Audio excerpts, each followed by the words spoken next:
I was kind of thinking about how I like math, and I've decided to adopt Paul Lockhart's definition of math as art because I agree with him. Math is an art.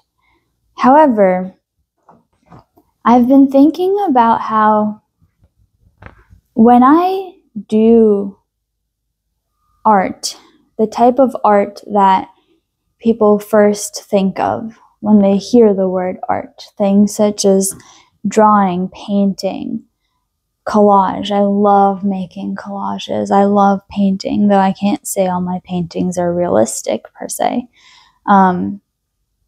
But I've noticed that I can do art with thinking and without thinking. So with thinking includes some planning and some organization of like, what do I want the final piece to be? And funny enough, this is always when like it can't turn out the way that I imagine it. I don't know, maybe I just don't have the skills for that yet.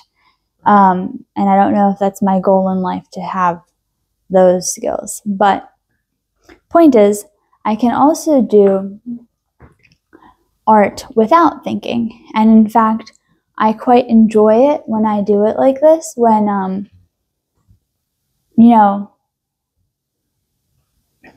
I'm just on the phone with a friend and I have paper next to me or paint and I'm just drawing something random, just doodling or just painting, or, I'm hanging out with my friends and I'm just doing a collage while we're talking, or I sit down by myself specifically to collage or to paint or to draw, but I'm like really tired and I don't have thoughts. I'm just doing something and I have no idea where, the design is coming from, like from thin air, who knows, like not even from thin air, from nowhere. And I love it. Like, it's so much fun because then you never know what happens. You don't know where it takes you. And some of my best writing is the same way, in which I start writing and I don't give it a destination. I just start somewhere and I just let the words appear, and they appear. And sometimes they lead me to somewhere that I wasn't even expecting. And I was like, wow, that's pretty cool. Like, I really like that. And it feels like such a surprise and like so unexpected. And it's without thinking that it happens. When I start thinking, the art actually becomes worse. And it just looks like I don't know what, like I don't feel so much from it versus when I just let it appear. And I'm realizing I don't know that I can do the same thing with math, because like when I'm tired, the reason I'm talking about this instead of doing math right now, math, M-A-T-H, is because I'm tired and my brain is like not processing. And so like, what do I do then? It's not going to help me to sit and like drill math or try to do math when I'm tired. And actually, this was one of the issues I found with when I was learning math in school, is that like they don't really care how you feel on what day, right? It's like each day we just keep learning something new. It's like, well, what if one day I'm tired and I just don't have the energy to get it, to pay attention, But then we move on anyway. So that never helped. So given that I now have free will and I am no longer in school, I have graduated with my bachelor's degree already. I don't have to do that. I don't have to force myself to learn math on the days when I'm tired and I don't have the brain power to do so. And I feel all the better for it. I wish school would be formatted more flexibly so that the days that you feel tired, you just don't do it. Like it's not going to help you to do the math or whatever other classes, you have to do while you're tired. And obviously, I don't know what structure school could have if it tried to be more flexible like that. But I don't know.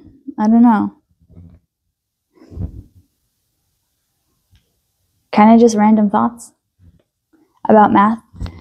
But here's I guess the question is, instead of me saying that you can't do math without thinking, you can't do math when you're tired, or I can't. Let me speak for myself only. My original hypothesis, per se, was that I can't do math when I'm tired. I can't do math without thinking. That math essentially requires thinking, and unlike art. So instead of posing it as a fact, let's pose it as a hypothesis, and let's see. Maybe there is a way to do math without thinking. Maybe there is a way to do math when I'm tired. And maybe that way would be without numbers. Maybe it would just be with patterns, with colors. Maybe this is math. Like, maybe I look at this leaf, right? I'm not thinking, I'm just like, ooh, pretty. It looks like it folds in half. Symmetry. Boom, I did math. Yes, no? I mean, maybe you can still do math without thinking. Maybe just drawing patterns is also doing math if you're not thinking too much, but you're kind of just, if just the thing that you're drawing is symmetrical.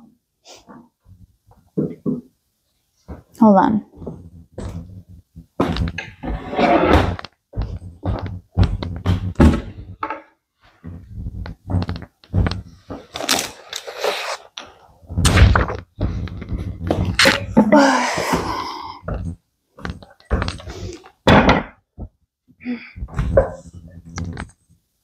I have my notebook.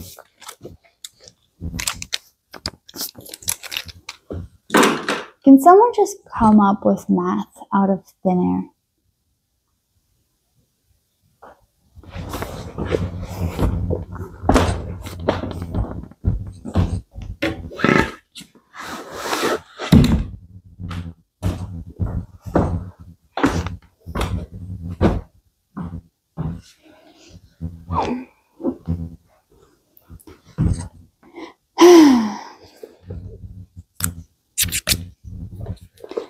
Maybe the problem is with the word math. No one likes it, which is not true. There's a select few people that like the word math, including me. However, a lot of people really don't, and are in fact traumatized by math classes that they've had. And if we just delete the word math and use patterns instead every single time we're talking about math, maybe things would be better and people would be more open to learning and understanding and playing with patterns. But then, if we take out the word math and we do switch it to patterns, then maybe you can do it without thinking. It's just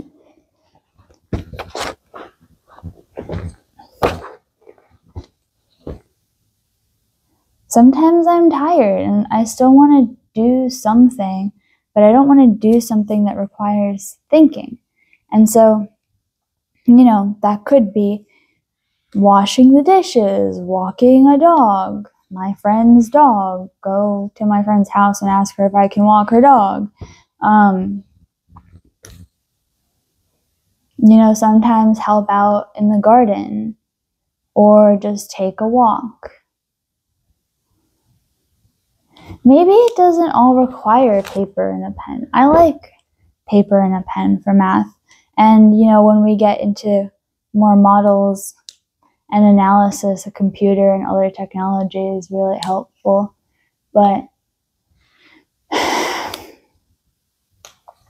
Maybe if you just take a walk, if I just take a walk and then I make a pattern out of the steps that I walk, and maybe I limit my steps to a certain number of steps, and then I create the dance of tango. I'm kidding, you need 2 people for that. I create solo tango by still using, well, that completely takes out the essence of it. Ooh, what if my partner is like a tree? Well, or nature, like, because in tango is so beautiful. I learned tango in Argentina when I was studying Spanish, and it was wild. Like, I hated dance. I used to go to dance, and I used to hate it because it was competition, and it was, you had to wear like glue on fake eyelashes and like all that stuff, which was so not what I enjoyed. And being on stage and, having your hair so tight in a bun that it made your head hurt and like all those things. So I didn't quite like dance because all I was taught from the beginning was, the teacher gives the move, I copy it, and that's it. I wasn't at the beginning taught, the emotions and the sentiment and the expression that dance really is. But then I tried tango for the first time, and suddenly everything made sense. The world made sense. Because in tango you have a leader and you have a follower. And I have tried both roles, and I have continued learning both roles. And you think from far away that tango is choreographed. And stage tango is choreographed. But traditional tango, as a social dance, it's not. And the way it works is that you learn the language of tango as a leader to invite the follower to do certain moves, and you learn the language of tango as a follower to learn what the signals mean so that you do certain moves. And then you can dance with anyone who knows the language. And you have more to learn or more to remember as a leader than as a follower, because when you're a leader, you're the one guiding the follower. You're the one inviting the steps. So you need to know what signals to give and what order of steps to take if you want a certain move to be executed. And a good follower who's really good at listening and following their intuition and is actively present, they don't even have to know all of the signals.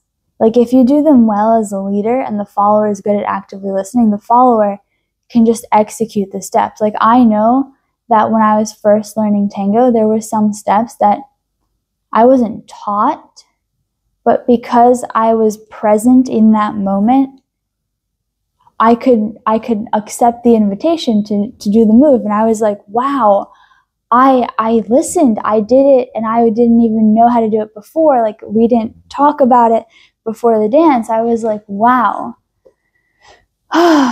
it's so amazing. And it's this sort of, it is like learning a language. And a lot of math people actually really like tango because tango is very much of a pattern. And I feel like tango spans and extends into all other areas of life, physically and metaphorically. And what in the world was I even talking about? I guess now I'm talking about tango. Yeah, because tango does span. So the reason why I understood life the first time I danced tango was because I tried being the follower, and when I did this move that I didn't know how to do yet, like that I hadn't been taught, I just listened to the signals. I finally understood how communication without words is real. In like a very, very physical sense. Because in our society, we often think about how the things that you don't see, they're not real.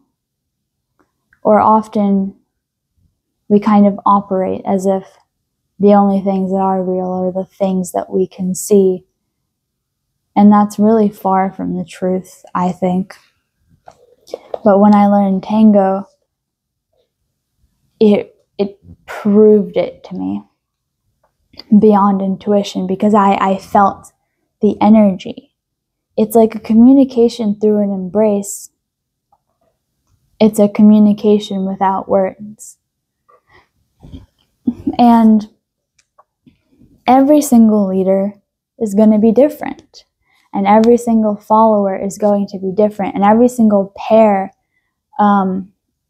is going to be different. And every single moment with a different song or a different environment, different dance floor is going to be different. And somehow it works.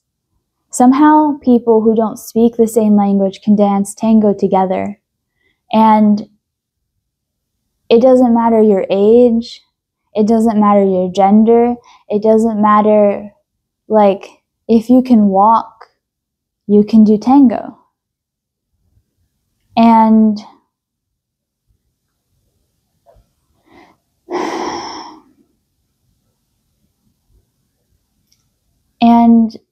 this walking is a pattern, in a sense. And every single time you do a tango dance, you are creating a pattern. And you might be creating one that no one else has created before. I don't know that it's necessarily like snowflakes, though I have also heard that people have found, two identical snowflakes. So obviously that too is not a lot out of all the snowflakes that there are, or that there have been, or that there will be. But I guess if we take each dance floor, if we forget about the fact that, like, people dance on different dance floors, if we just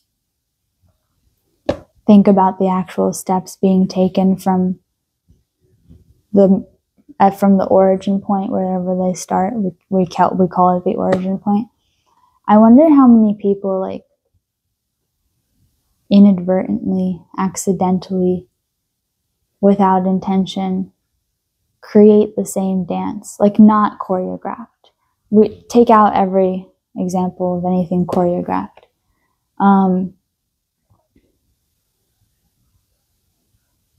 This is less of a math question and more of a human patterns question. Because when you're a leader, you are not choreographing the steps. Maybe you can. Maybe in the very beginning, if you're nervous and you only know a few moves, you just do them over and over in the same pattern, and great. Like, that's fine as well. Because the intention and the feeling of dancing a lot is more important than the actual moves itself. Like, I might have a better time dancing with someone who knows less fancy moves, but who does them, like, intentionally and clearly, like, clearly invites me into the moves. And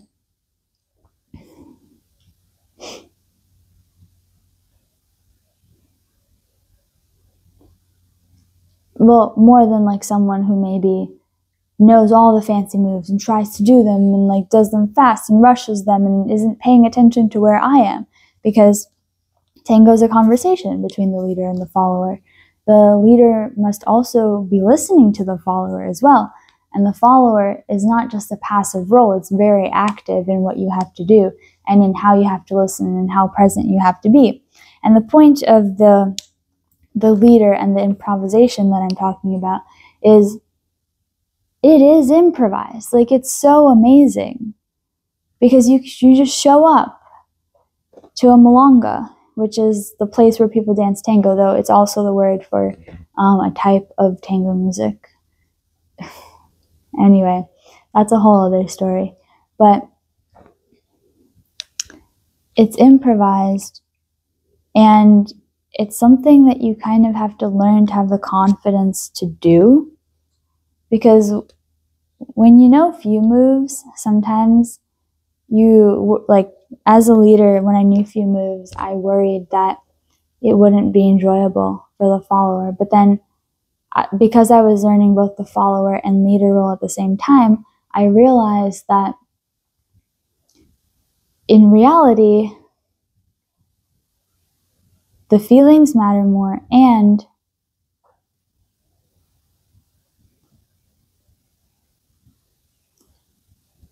the clearness of your invitation, and the confidence. It's okay if you're doing the same thing over and over. However, it's not okay if you're doing the same thing over and over mindlessly. There's a difference, which is really interesting that there's a difference. But anyway, I don't know if I've explained tango at all to anyone who has never done it before, but it's amazing. And I really do wonder, like, do certain, like, cultures of people, when they learn tango, do they feel pulled to certain steps more than others for some random reason? Like, maybe the side of the road that we drive cars on, impacts which steps someone wants to take in tango. And, like, this is all very unscientific and very unmathematical, at least, because you're taking it. It's all the nuances that there could possibly be, like connections between two things that you have no idea if there would or could or should be connections or not. Though in reality, maybe everything in the world is connected somehow, and maybe that's the beauty of it. And maybe they are valid questions to ask. Maybe they're not fun to actually research. Maybe there isn't much of a point to research them. Or at least I don't think I'd want to, because I think it would be really hard and I wouldn't know where to start. Which in itself maybe isn't a reason to not research it, but just maybe that I don't want to. And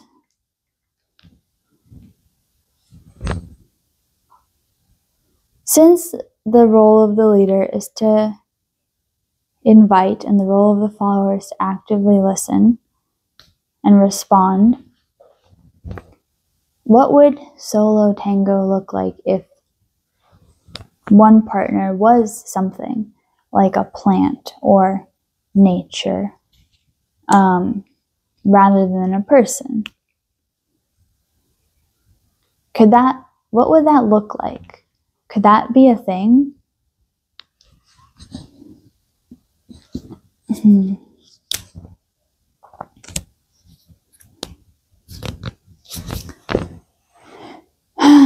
And which role would nature take? Would it be the leader or the follower?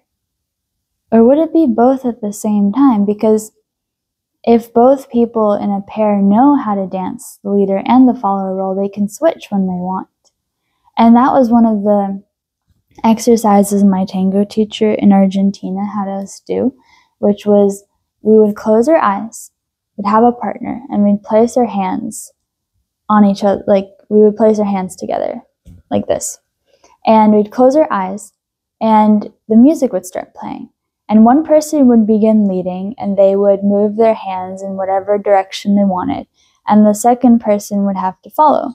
And then at some point, without talking, without discussing it, they'd have to switch. So the other person would have to begin leading and I would have to begin following. And then again, at some point, without talking about it, we'd have to switch. And the part of the exercise was to notice, like what happens?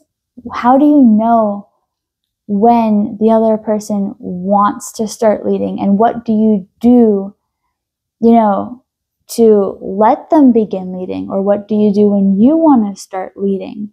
What are those nuances? Like, can you notice them? Can you observe them?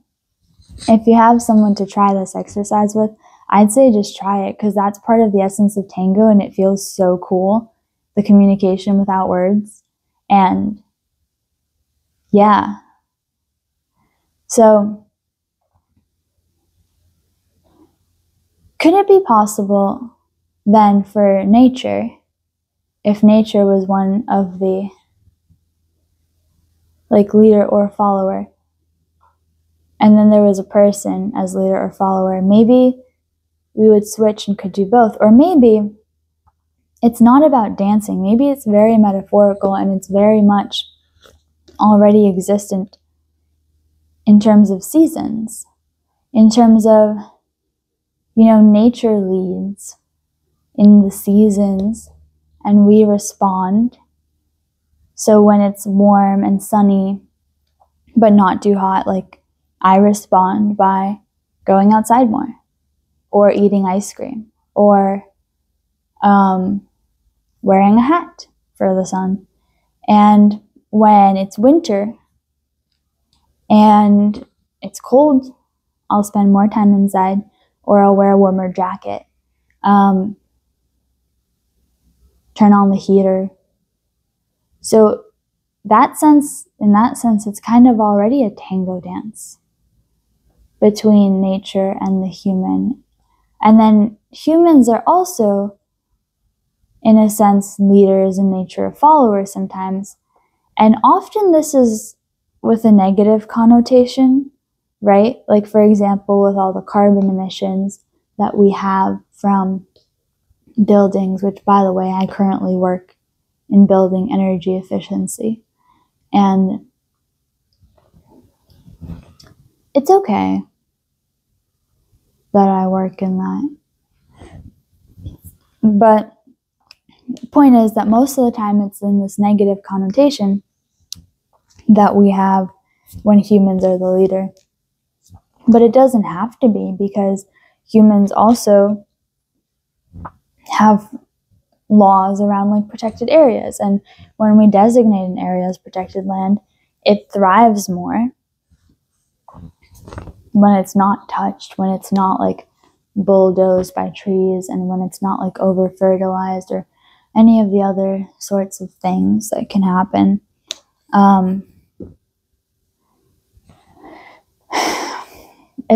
Everything's in relationship with each other, which includes math with everything else.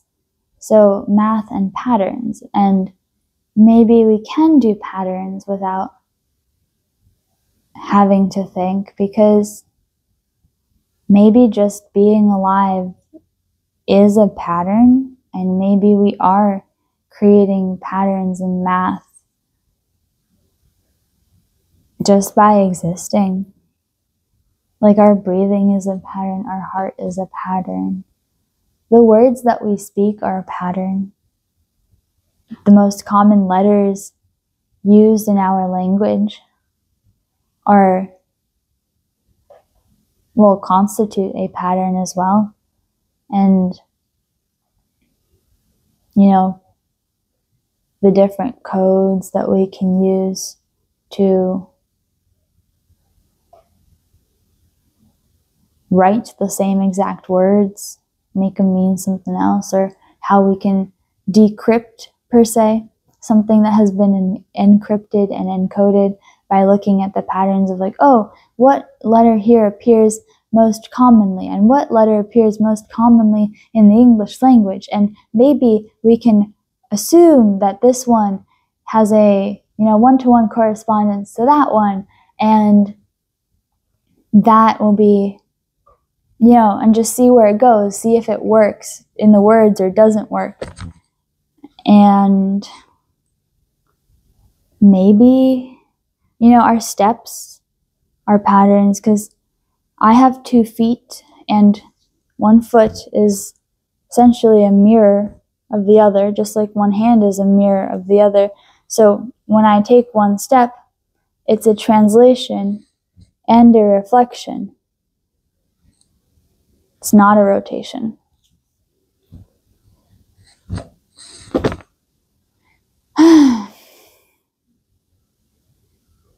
Everything's connected. And sometimes I want to do math and I'm tired, so I'm not going to force myself to study. But sometimes in these situations, I also will just turn on, an audio about math or a video that someone has recorded talking about it, and I'll just leave it in the background and just let myself be around that sound without having to take it in. And I really don't know if it helps or not. I'm not really sure, because I haven't actually done it that often, but I feel like that's what I'm curious about doing right now, because I have this really great book and I want to finish reading it, and it's about math. And I got the audiobook version from an online library, so I have it, I checked it out for 2 weeks, which means I need to finish it in 2 weeks. I can, of course, just order myself a copy later, and I will. I just travel a lot, all over the place, and so don't want a physical book yet until I know where I can put it and leave it and read it. And so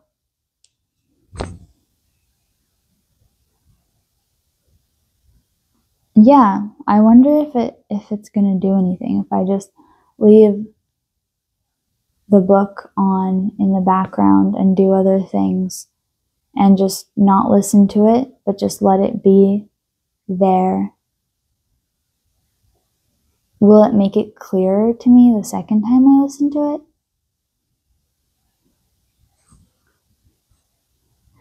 Like learning through osmosis. Learning's this funny thing, actually.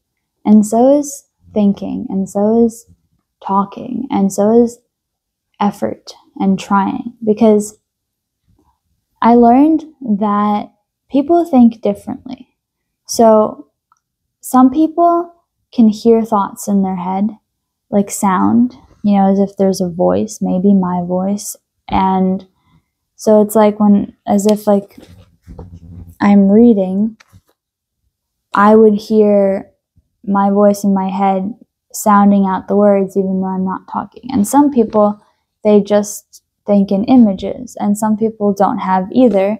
Some people have both. And so, like the inner monologue type thing, like some people don't have that. And I guess I never realized that maybe you can learn without thinking, or that you can read without thinking. I actually read a quote once that said, you're slowing yourself down when you read if the inner monologue is playing, because then you're slowing your reading level down to speaking level with the sound. But I didn't realize that you could read without thinking the words. And then it gets confusing to me, which is it does happen. I've noticed that sometimes when I try really hard, like when I'm specifically putting in the effort to read something, that I get tired really quickly, and at some point I'm not making sense of the words anymore. Like I'm trying to, and I'm not making sense of the words. And then other times I'm not specifically trying to make sense of it. I'm just reading it. And suddenly at the end, I could tell you what was happening, as long as I wasn't paying attention to myself doing the learning.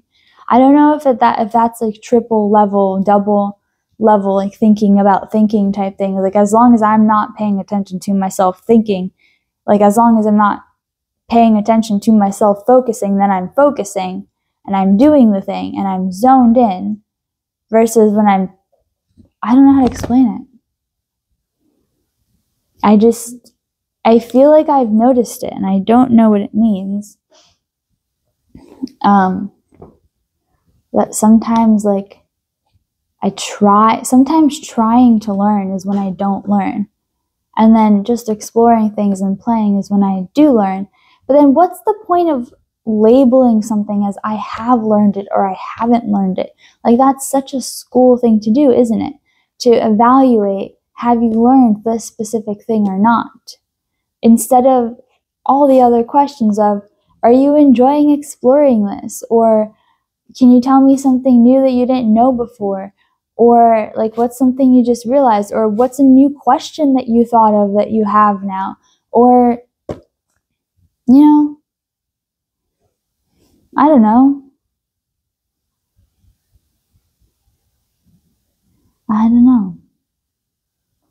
Why do I need to know for sure why do I have to pay attention to whether or not I have learned something? What if I allow myself to just be like, okay, if I learn something, I learn something. If I don't learn something, I don't learn something. It's okay. I don't have to keep track of whether or not I'm actually learning it, because that's a whole different job in itself, separate from the learning. And then, we learn the things that we repeat, and we learn through play, and we remember the things that we repeat, and we have to continue to repeating. Like when I was learning Spanish, I liked it, and sometimes I forgot it, and then I went to Argentina for 2 months, and I knew it better, and then I left. And for a while, I still knew it, and then it got worse, right? Because I don't use it every day. And then sometimes I begin to use it again and listen to songs again, and I'm like, hey, like, I can still hear this, I can understand this, but now suddenly it's so much harder for me to speak because I've forgotten it. But if you tell me the word, I'm like, oh, I know what that means. Like, yo puedo hablar en español, más o menos, no sé. Estuve en Argentina por 2 meses estudiando español. Entonces, yo puedo entender algunas cosas y creo que hablo en español argentino, pero también viví en España y las frases en España son diferentes que en Argentina. Y me gusta las palabras como el bondi, como el colectivo, que significa el autobús en Argentina. Y eso es una gran parte de mi vida. Una parte, no sé, maravilloso. Me encanta bailar el tango y cocinar empanadas. Todo eso. Y anyway, that's just my brief example of my español. So like, we remember the things that we repeat. And so why does it matter whether we're paying attention to whether or not we have learned something? If we need to complete a task, right? And we're able to complete a task, that's the goal. And if you, like, let's say you want to build a table. Let's say I want to build a table, and I have a friend who can probably teach me how to build a table. But let's say I want to build a table. And let's say, let's say someone has chopped the wood for me. Like, let's say someone has chopped all the pieces and given it to me, like IKEA, right?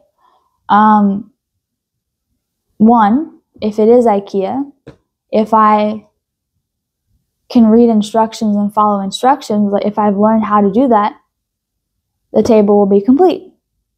If I do it myself, if I have like a hammer and some nails, and let's say I have learned how to use the hammer and how to, hammer in the nails, If I've learned how to do that, the table will be successfully built.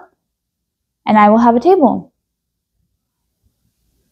And if I don't have a table, then I go back and I fill in the things that I don't know so that I can finish the table. Like, if I realized, oh, I tried using the hammer and it didn't work this way, so clearly I'm not doing something right.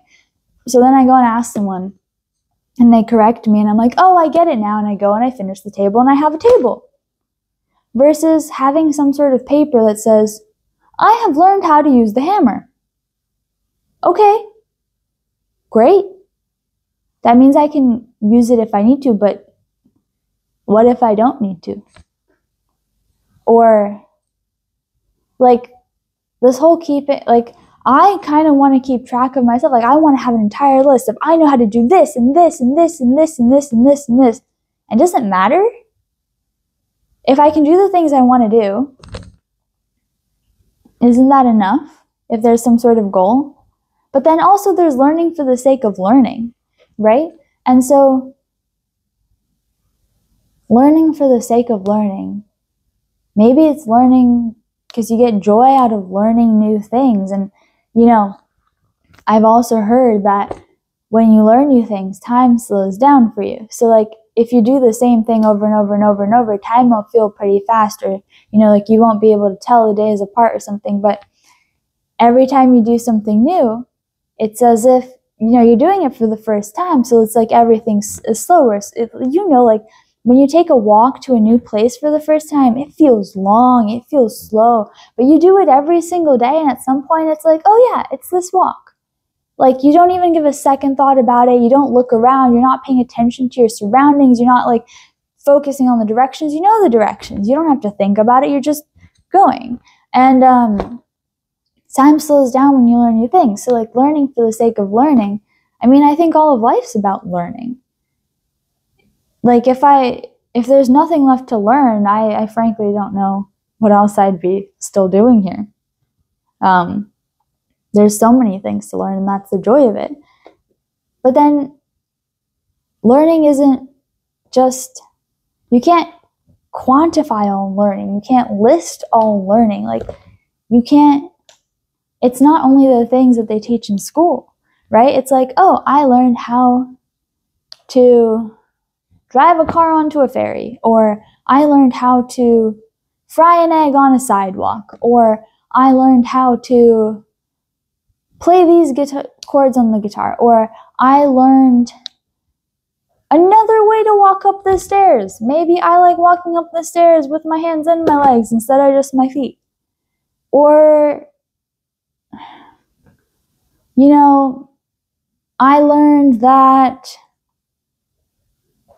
when it's raining outside and I don't have my rain boots, if I have plastic bags, like Ziploc bags, I can put one over my socks and then put my shoes on top of that, and then my socks won't get wet and my feet won't be cold. Like, I learned that, or I learned, there's so many things we learn in every given day. So then, why do I need to know what it is that I've learned? And some things are so metaphorical. Like, I learned a new emotion that I didn't realize I had felt. Or I learned that there's something which is called a gift economy that exists, which is completely different than, the consumer economy. And there's things called gift circles, which people practice the gifting economy. And there's cultures that still live more in the gifting economy, which the first time I ever heard of that was a couple months ago in chapter 2 of or chapter 3, I don't know, they don't have numbers, in a chapter called The Gift of Strawberries by, in the book Braiding Sweetgrass, which I haven't finished yet because I haven't read, but I really like studying and I want to learn things, and I like learning things, but sometimes I'm tired and then I don't want to actively learn things. Oh, well then that's just the cycle. That's just the regular cycles and seasons. Of some cycles are for more active learning and some are more for rest and, processing the things that you have learned. And life is interesting and sometimes confusing, and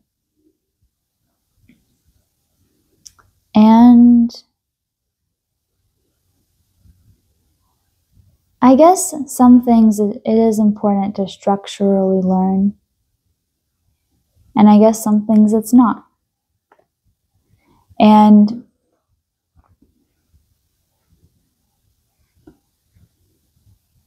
that I want to learn the things that will help me feel safe with myself, which I realized are things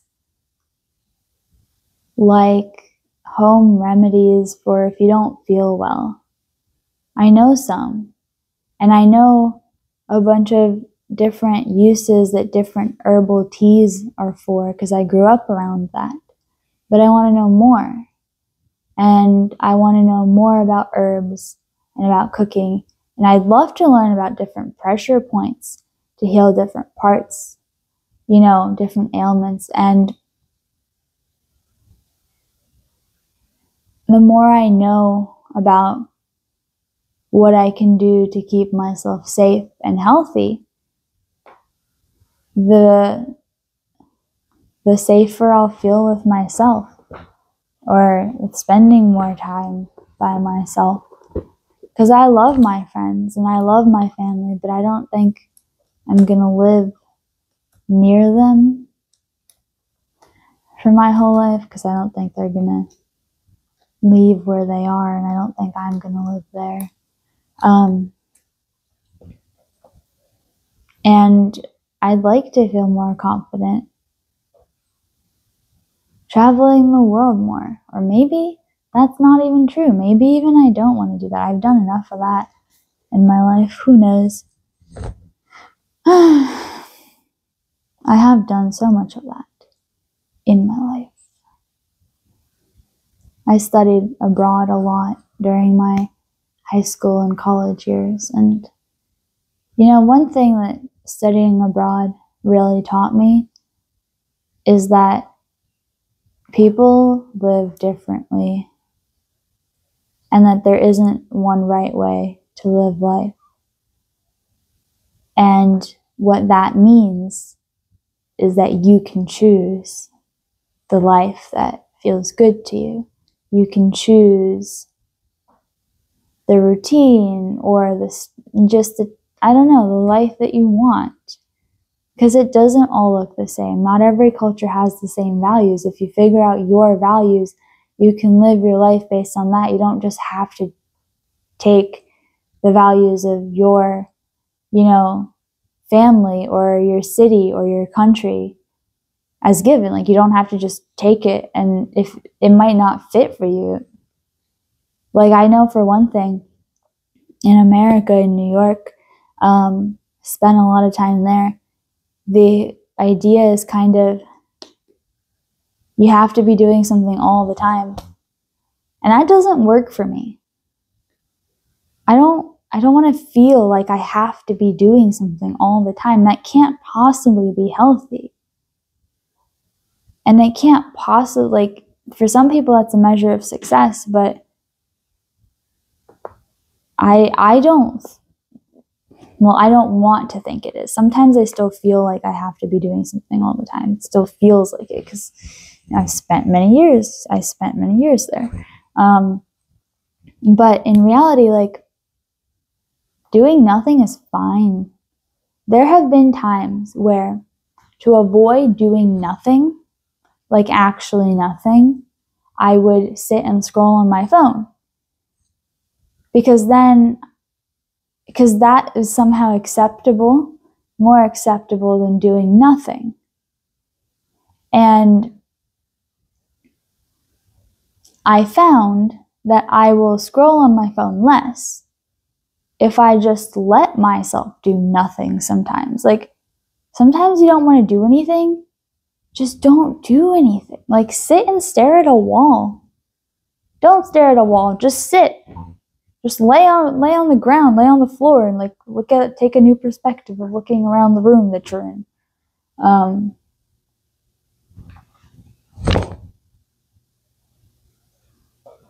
Yeah, but I'm really glad that I traveled, even though it was kind of stressful sometimes because it's overwhelming, like, planes and changes in time and changes in food and changes in culture and adapting to the cultures, and it's great. And it was overwhelming, but I am really glad that I was able to learn, I guess, young enough that life doesn't have to look in any one particular way.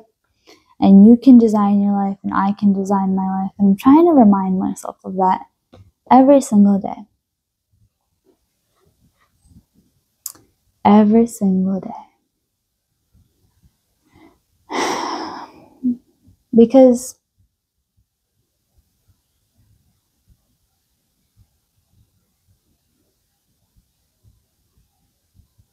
some of the happiest people are the people who risk everything for their dreams. Maybe that's some of the saddest people too, because maybe not everyone who takes big risks for their dreams, maybe not all of them achieve their dreams. But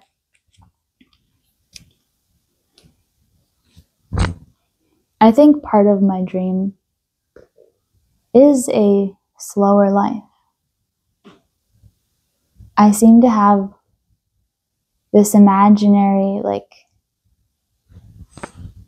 person or something is telling me, you have to do everything fast, you have to do everything faster, you have to do everything now. There's a part of me that wants to just skip the whole learning process and just know everything already. Particularly with math, I like exploring, and then sometimes I see all these people, not all these people, but there's so many professors in the world, and there's so many awesome people on YouTube, and they know so much about math. And I'm just I wish I knew all these things, and I could, make more connections between these topics. I want to know it already. I want to know calculus already and geometry already, off the top of my head. I want to know all these things, all these definitions, all these words. And I don't. I'm not going to if I just keep wanting it without actually studying. But studying is slow, and it takes years. And I do have a job right now, which takes up my time, and so does sleeping, sleeping and taking care of myself and cooking and, regular everyday things like laundry, cleaning. Part of me just wants to rush and just wants to know it all. And how scrolling on reels and things doesn't really help. It really doesn't, because everything is 5 seconds long or a minute long. And everything skips the process. Maybe not everything, but the process is never shown in real time. And I feel part of me gets the idea, I just want it now, but that's just an idea that's gotten stuck in my head. What if I learn to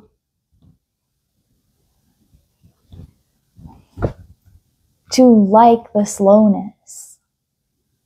What if I learn to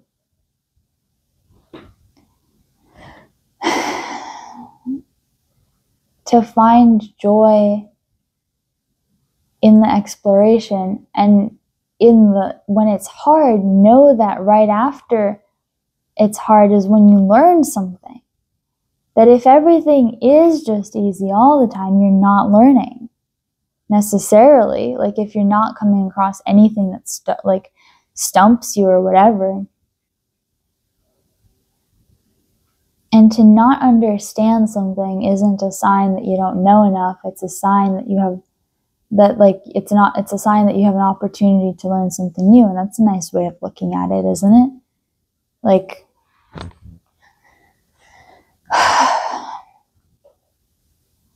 I just want to know everything. And I can't just know everything about math. I have to spend time with it. And the whole point is the process. I know people always say, like, oh, you know, the journey is more important than the destination. And like, sometimes I just want to be at the destination already. And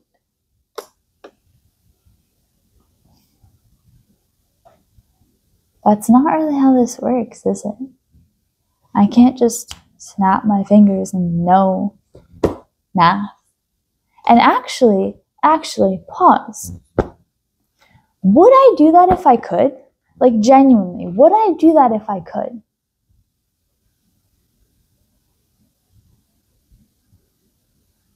Would I?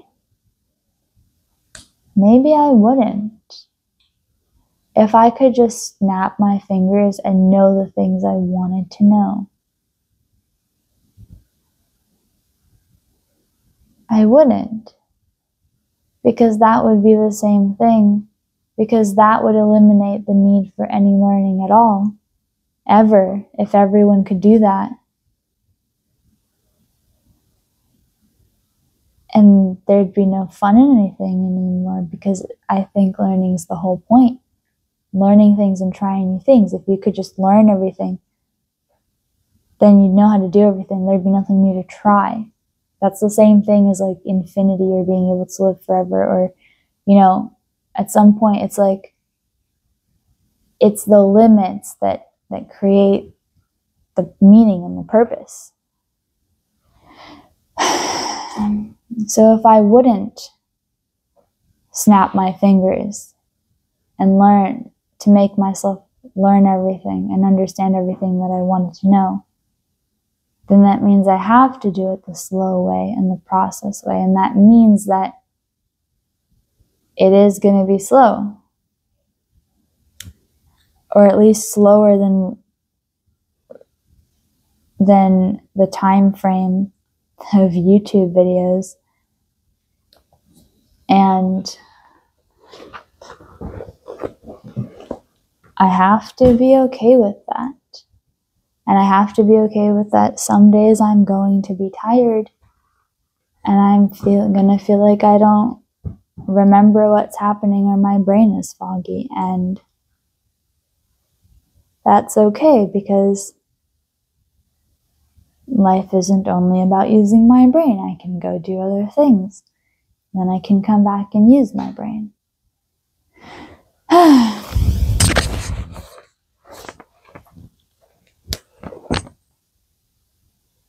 This has been fun. I was too tired to do mathematics, maths. So I just sat down and talked about a lot of things, and I went down a tangent. And I kind of enjoyed doing that.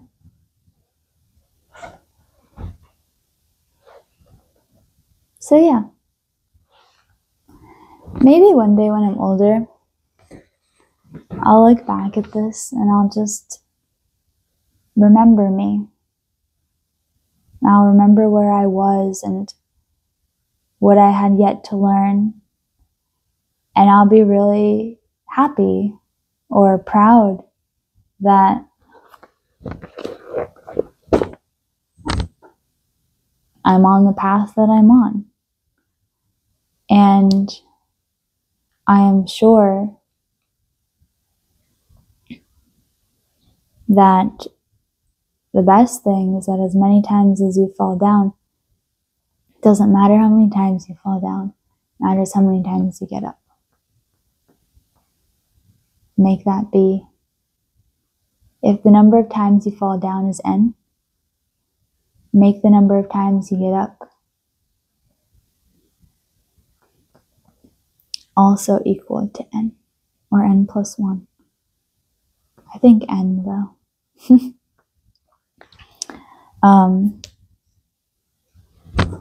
Which means that if I ever stop learning math, or if I ever don't finish reading a book, that's okay. If I don't finish reading a particular book, that's okay. If I don't learn a particular topic, that's okay. And if I stop learning math for some time because I'm doing something else, that's okay. As long as I don't stop forever. Because this is something I love, and for as long as it continues to be something I love, I can stop as many times as I want, as long as I get back and start again some point at some time. Yeah.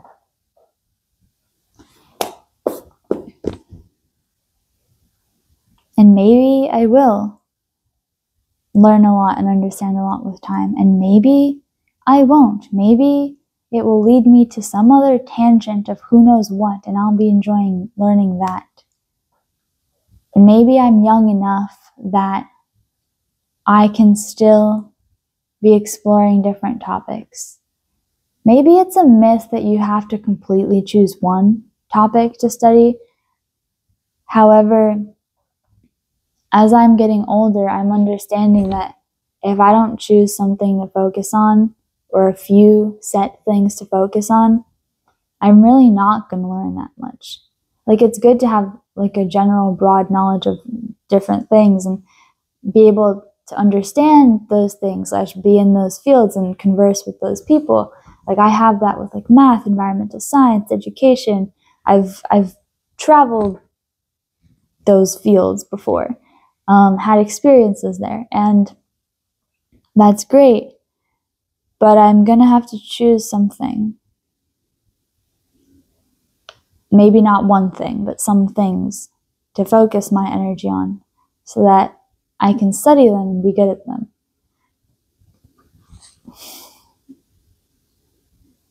Unless I want to be a jack of all trades. Anyway, I hope older me is sitting with a cup of tea somewhere and just being like, you have no idea what wonders await you.